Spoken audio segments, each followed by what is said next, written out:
कृष्णाय वासुदेवाय हरे परमात्मने प्रणतक्लेशनाशाय गोविन्दाय नमः। ॐ गणेशाय नमः। ॐ सरस्वती देव्याय नमः। ॐ गुरुदेवाय नमः। कहता रहा है सर्वदा संसार ये निसार है, ईश्वर भजन ही सार है, फिर भी भजे संसार है।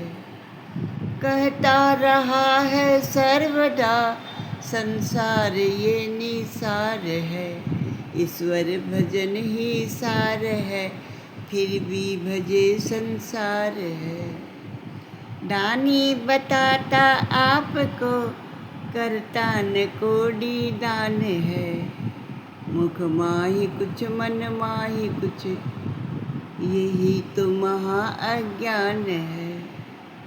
मुख माही कुछ मन माही कुछ, यही बड़ा अज्ञान है। ईश्वर भजन ही सार है, फिर भी भजे संसार है। सुखदेव जी कहते हैं कि हे राजा परीक्षित,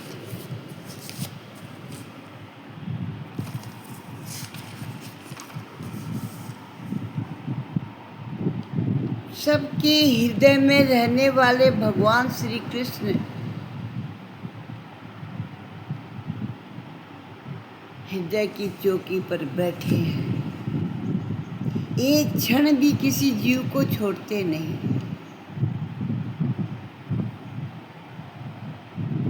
भगवान कृष्ण कहते हैं मैं उसके घर में बैठा हूँ, उसके हृदय में बैठा हूँ। लेकिन विडंबना ये है कि जीव जो है ना, मुझे अपने शरीर रूपी रथ का सारथी घोषित नहीं करता। जो मुझे अपने रथ का सारथी बना लेता तो उसका रथ जो है ना, नियत स्थान पर पहुंचाने का काम मेरा है। उसे मैं कहीं गिरने नहीं देता। उसके इंद्रिय रूपी घोड़ों को मैं स्वयं संभाल लेता हूँ।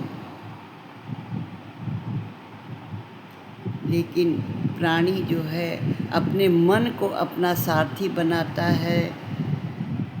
मन को अपना सारथी नियुक्त करोगे तो इंद्रियां उसके बस में नहीं रहेगी और वह अवश्य ही गड्ढे में गिर जाएगा। हे राजन, तुम अपने रथी की बागडोर जो है ना, अर्जुन की तरह भगवान श्री कृष्ण के चरणों में सौंप दो और निश्चित हो जाओ, समर्पित हो जाओ भगवान के चरणों में। अपनी मन बुद्धि इंद्रियां सब कुछ भगवान को अर्पित कर दो। प्रार्थना करो भगवान से, आराधना करो भगवान की। हे नाथ, आपने अजामिल जैसे पापियों का उद्धार किया, अब मेरा भी उद्धार करना है। अब सौंप दिया इस जीवन का सब भार तुम्हारे हाथों में। अब सौंप दिया इस जीवन का सब भार तुम्हारे हाथों में। है जीत तुम्हारे हाथों में और हार तुम्हारे हाथों में। जो जल में रहूं तो ऐसे रहूं, जो जल में कमल का फूल रहे। जो जग में रहूं तो ऐसे रहूं, जो जल में कमल का फूल रहे। मेरे गुण और दोष समर्पित हो भगवान तुम्हारे चरणों में अब सौंप दिया इस जीवन का सब भार तुम्हारे चरणों